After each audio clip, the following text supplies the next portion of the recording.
Zvakaoma mufunge. Ndadzoka pane update ya Prophet Walter Magaya's rape case ya postponed zvekare. The trial of the PhD ministries leader facing 5 counts of rape has been rolled over to 10 March. The state started scheduling conflicts as the prosecution team is currently handling another matter involving Magaya today. Magistrate Francis Mapfumo has ordered the state to serve the defense with all necessary documents by Thursday. Muwinzwiro nyaya yacho saka gedza timboona 10 March vamagaya vanenge vachidzoka nenyaya dzavo dzekubata chibharo dzemarape idzodzi zvakawanda zvine zvichingoitika behind the closed doors. Tingati kudiko, tinongotiwo isusu titori panyaya iyoyi toti pamunenge muchipowa vamwe mabheo vachizoita zvekupota vachiuya chirangarirayiwo kavari mukati vaya vakabatwa, handiti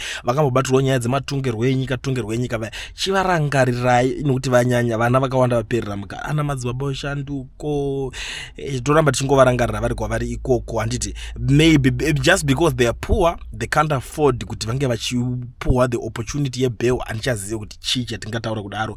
Ana honorable Chagwiza, ana baba Mudiwa, baba Mapango, Mapengo, the list is endless. Vakawanda vanhu vakabatwa on 17 October vane nyaya dzekuti dzichirimo mukati. But to my surprise we have people like Prophet Walter, Prophet Yada vari kunzi aiwa chimboningi nanyanya tozokuona pa 10 March. Saka kuti 10 March kutongopusha nguva chitongoda chero nyaya yakazonzi chazombata but vanotombosiya vagadzira life, vanotombogadzira zvakawanda, vanotogadzira business rakatoita kana kutogadzira umwe mwana panze ipapo zvikatoita because mukana wacho anotoona kuti opportunity yakutovharwa yekutonzi pachazodiwa mwana kufundika. Vanogona kutonzi baba mukanopuwa 20 koko pamunozodzoka mune musingachazvikwanisa, saka garai maruva giya bhora mberi. Unotosiya watogadzira vana panze apo ukagadzira mhuri chaiyo kuti dzinozoya pa 20 years dzaunopuwa kuti dzotozoya dzichitozokuona vatokura mutara wedu wakasiya kugadzirai pamakaenda kujeri. It's something chinogona kuitika. Saka tiri kuti panguva panoitika zvinhu zvakadaro it's always good. Let's remember vanhu vari kaizobatirwawo nyaya dzezvinhu zvematongerwo enyika zviya zvakakoshesesa zvinhu izvozvo. Please wherever you are guys, let's remember those guys. But nhasi yandangoya nayo ndiyo nyaya yacho kungokuzivisai kuti vamagaya hanzi nyaya yavo musi wa10 March ndo mamiriro akaita zvinhu.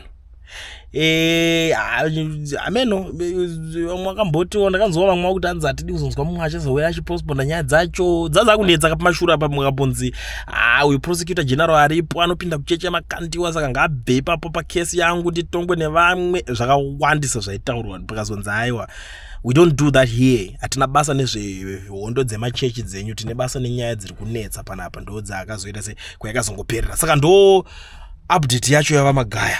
But kana pane zvimwe zvinenge zvazoitika munondiziva ndinouya ndichikuudzai.